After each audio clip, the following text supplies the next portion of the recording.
capítulo 3, versículos 11 a 14.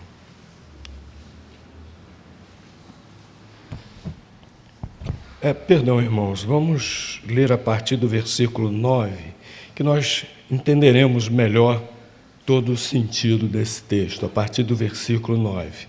Não mintais uns aos outros, pois que já vos despistes do velho homem com os seus feitos, e vos vestistes do novo, que se renova para o pleno conhecimento, segundo a imagem daquele que o criou, onde não há grego nem judeu, circuncisão nem incircuncisão, bárbaro, cita, escravo ou livre, mas Cristo é tudo em todos. Revesti-vos, pois, como eleitos de Deus, santos e amados, de coração compassivo, de benignidade, humildade, mansidão, longanimidade, suportando-vos e perdoando-vos uns aos outros. Se alguém tiver queixa contra outro, assim como o Senhor vos perdoou, assim fazei vós também. Sobre tudo isto, revesti-vos do amor, que é o vínculo da perfeição, e a paz de Cristo, para a qual também fostes chamados em um corpo, domine em vossos corações e sejam agradecidos. Podem sentar.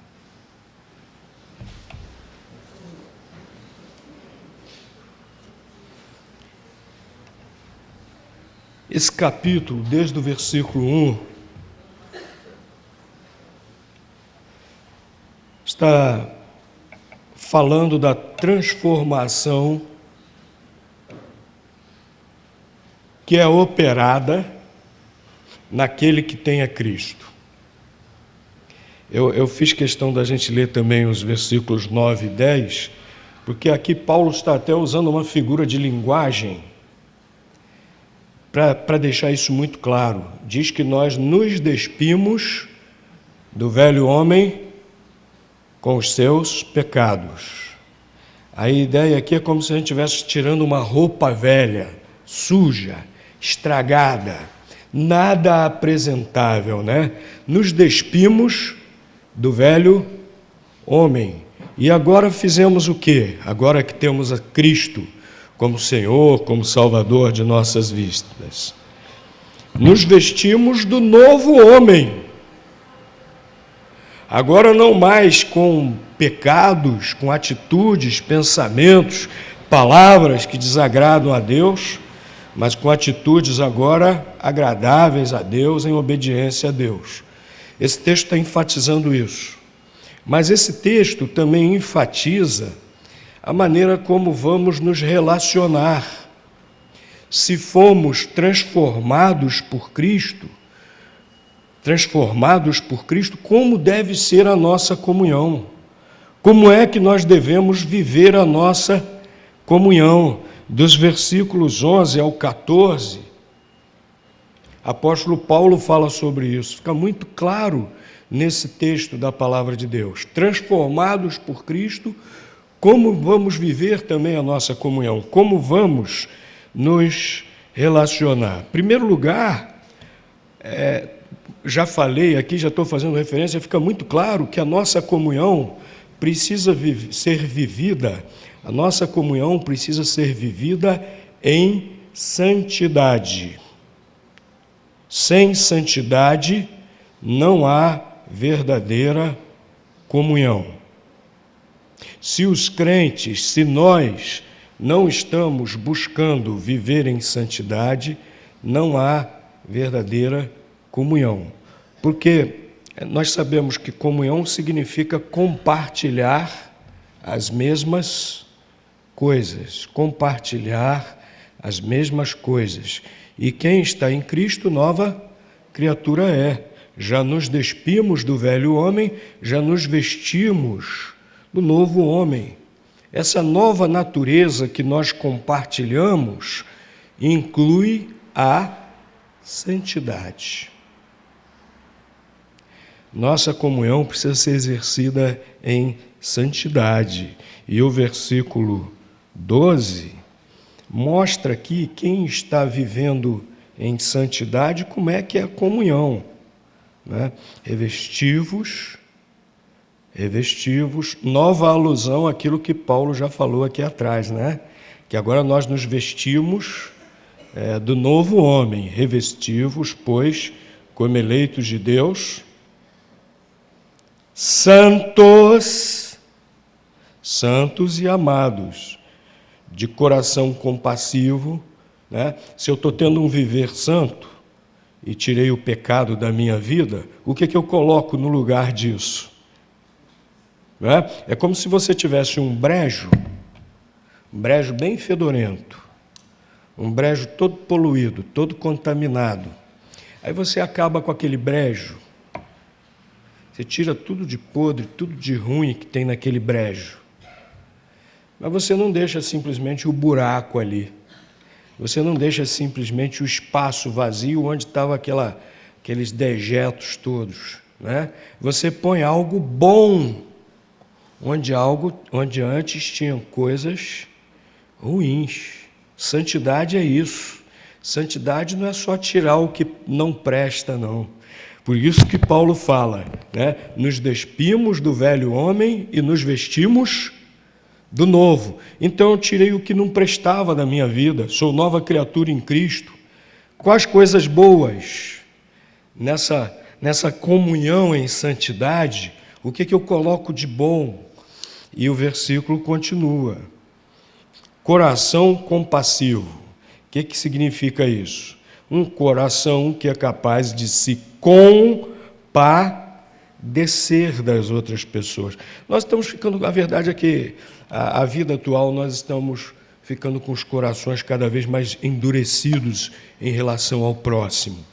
Essa correria do dia a dia, né, para sobreviver, essa trabalheira toda para ganhar o pão de cada dia para si e para a família, e o dinheiro contado,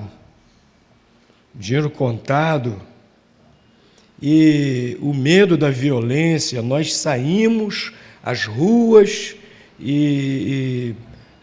com medo de ser assaltados, chegamos no trabalho, entramos rapidinho, e quando sai do trabalho, vai para casa, mesma coisa, chega da rua, entra rapidinho em casa, vem para a igreja, vem com medo, entra na igreja, que bom, chegamos. Não falo com ninguém no caminho, não paro para falar com ninguém. E nós estamos ficando cada vez mais alienados do nosso próximo.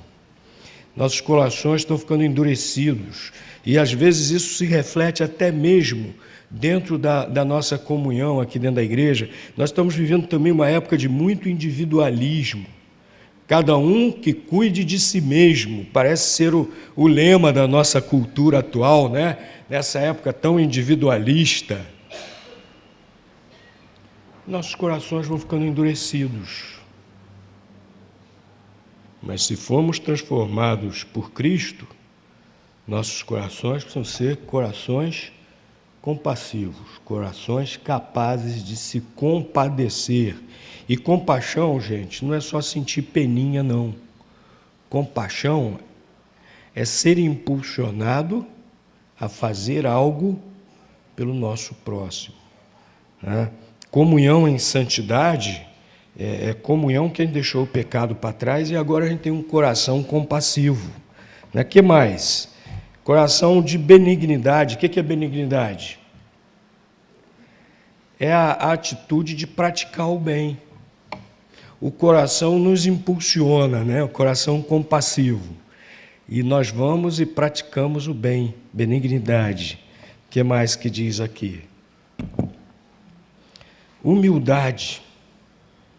A santificação nos leva também a nos relacionarmos, a termos uma comunhão marcada pela humildade. Ninguém acha que é mais que o outro. O que mais que fala aqui? Mansidão. Mansidão é a capacidade de se conter. A palavra que é usada aqui no original grego é para descrever o animal que é manso porque já foi domado. É capaz de se submeter. Se eu sou capaz agora de me submeter a Deus, eu agora sou uma pessoa tratável. Eu agora sou uma pessoa que sei também tratar as outras pessoas. Mansidão é isso, não é? Aquele que vive uma vida de santidade e, portanto, tem uma comunhão com os irmãos em santidade, ele é manso, ele é tratável. Ele sabe como falar com o seu irmão, ele sabe como responder ao seu irmão, mesmo que seu irmão esteja de cabeça quente, e diga algo que não deveria dizer, ou da maneira que não deveria dizer, que não seja a forma apropriada. Mas eu tenho mansidão, você tem mansidão. Nós estamos vivendo em santidade, a nossa comunhão é marcada pela santidade. Então nós somos mansos, vivemos em mansidão. E longanimidade quer dizer uma paciência que nunca se acaba. Pode ser que o seu irmão só esteja lhe dando coisas ruins, mas você nunca perde a esperança que um dia ele vai lhe dar algo bom, uma atitude boa, né? Jesus falou sobre o perdão, aí Pedro falou assim: quantas vezes devo perdoar meu irmão? 7 vezes? Olha, perdoar o mesmo irmão 7 vezes é coisa beça, né? Imagina, eu chego, piso teu pé uma vez, você me perdoa. Te cutuco a 2ª vez, você me perdoa. Te dou uma alfinetada a 3ª vez, você me perdoa. A 4ª, a 5ª, a 6ª, a 7ª vez. Não é muita paciência? O que Jesus respondeu para Pedro? É isso aí, Pedro, 7 vezes. Jesus respondeu o quê? 70 vezes 7. Ou seja, infinitas vezes. Isso é longanimidade, é uma paciência sem fim. Então, meus irmãos, a comunhão exercita em santidade corações santos e amados, amáveis. Corações santos e amáveis, uma comunhão exercida em santidade. Mas a nossa comunhão também, meus irmãos, precisa ser exercida em igualdade. Veja aí o versículo 11, diz que quem está cheio de Cristo, aquele que tem a vida repleta de Cristo, totalmente voltada para Cristo, né? O versículo 11 termina dizendo: mas Cristo é tudo em todos. Também tem uma comunhão de igualdade. Paulo diz que não há grego nem judeu. Os judeus olhavam para os não-judeus com desprezo, né? Naquela época só existia a cultura judaica e a cultura helenista, que tinha dominado o mundo desde o tempo de Alexandre o Grande, a cultura grega, cultura helenista. Então, o mundo estava dividido entre essas duas culturas, judeus e gregos. Os judeus desprezavam os gregos e os gregos desprezavam os judeus. E Paulo está dizendo, quem tem a Cristo não é assim não. Não há grego nem judeu. Incircuncisão nem circuncisão. O que significa isso? Os praticantes da religião judaica, os que praticavam a lei, e os não praticantes, porque tinha aqueles crentes judaizantes que andavam dizendo o quê? Se alguém queria ser cristão, primeiro precisava se tornar judeu. Paulo estava dizendo, não tem distinção, não tem isso não, é todo mundo igual. Não há bárbaro. Os romanos dividiam o mundo também entre romanos e bárbaros. Fora das fronteiras do Império Romano, eram os bárbaros, né? E Paulo diz, não tem isso não, de bárbaro, de romano, né? E ele ainda fala, escravo ou livre. Não havia distinção. Mas Cristo é tudo em todos. Não há distinção entre nós, meus irmãos. A nossa comunhão precisa ser exercida em igualdade. Somos todos iguais, ricos ou pobres, cultos ou incultos, jovens ou velhos, sábios ou iletrados, fortes ou fracos, somos todos iguais. E a nossa comunhão precisa ser exercida nessa igualdade. Precisamos olhar uns para os outros e vermos simplesmente pessoas amadas por Deus, por quem Jesus mandou Jesus para morrer na cruz, por quem Deus mandou seu Filho morrer na cruz. Ele mandou Jesus para morrer na cruz por mim, mas mandou Jesus morrer na cruz por aquele humilde faxineiro, e que é uma função muito importante também. Ai de nós se não existissem faxineiros.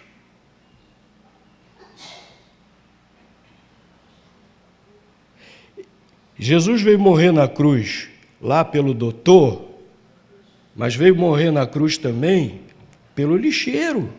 E ai de nós se não existissem lixeiros.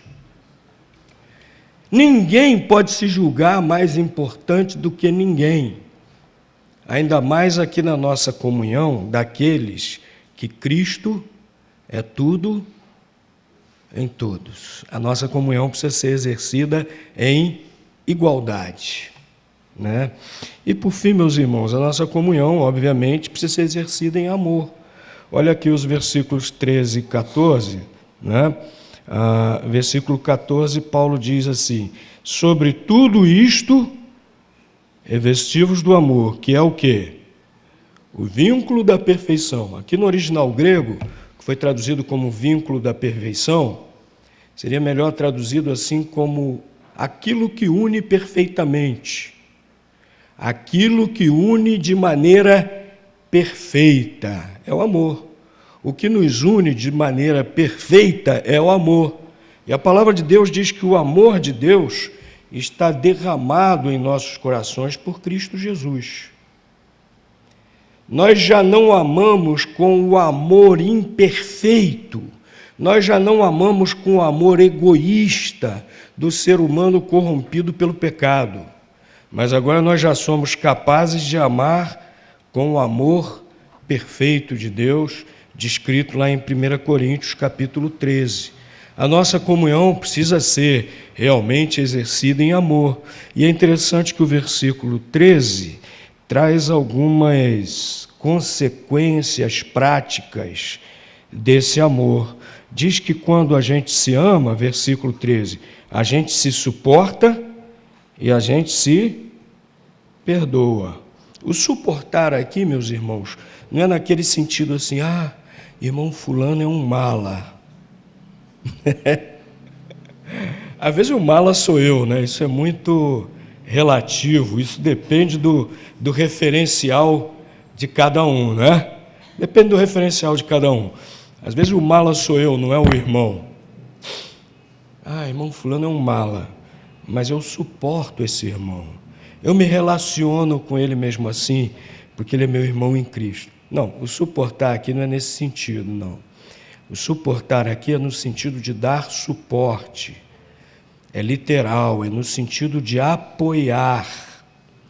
É naquele sentido daquele que está fraco, não consegue andar, e você chega junto e apoia, e suporta, dá o suporte para ele continuar andando. Então, quando Paulo diz aqui, suportando-vos uns aos outros, é nesse sentido que nós precisamos nos apoiar, é nesse sentido de que quem ama, quem está vivendo essa comunhão em amor, vai ajudar, vai socorrer, vai apoiar o seu irmão quando ele estiver atravessando algum problema, quando ele estiver atravessando alguma dificuldade. É comum nas igrejas dizerem assim, não, deixa isso para os diáconos que cuidam disso. Ou deixa isso para o pastor que tem a obrigação de socorrer, de apoiar, de suportar todo mundo na igreja. Mas vejam que Paulo não está falando que quem é para fazer isso é o diácono nem o pastor.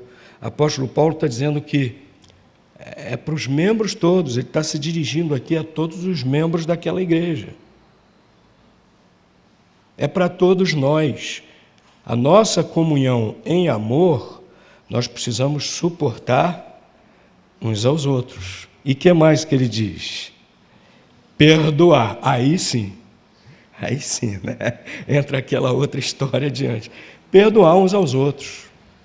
Ora, até se nós somos santos e longânimos, né?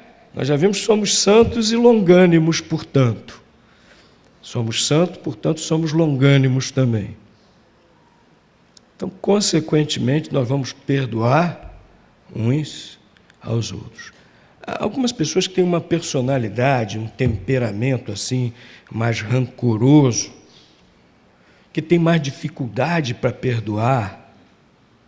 Precisa orar, precisa pedir a Deus essa capacidade de amar dessa maneira, capaz de perdoar. Quem ama está disposto a perdoar as ofensas, né? Quem ama fica ali ansioso para perdoar.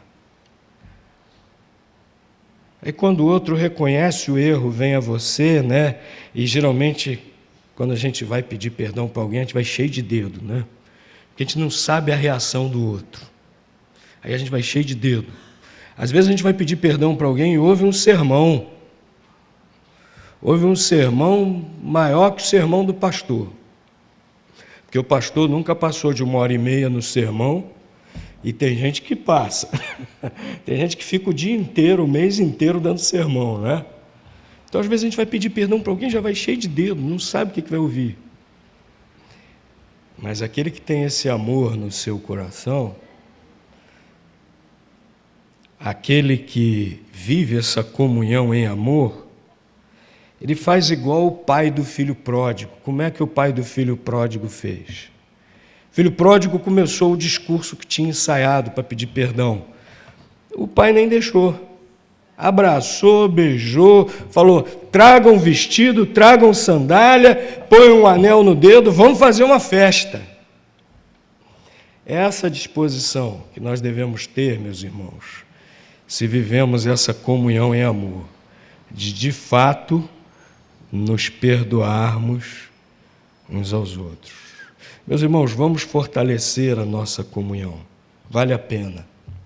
Apesar de ser, como eu falei, essa época de tanto individualismo, de tantos problemas, essa comunhão é muito doce. É por isso que o Salmo diz, quão bom e quão suave é que os irmãos vivam em união.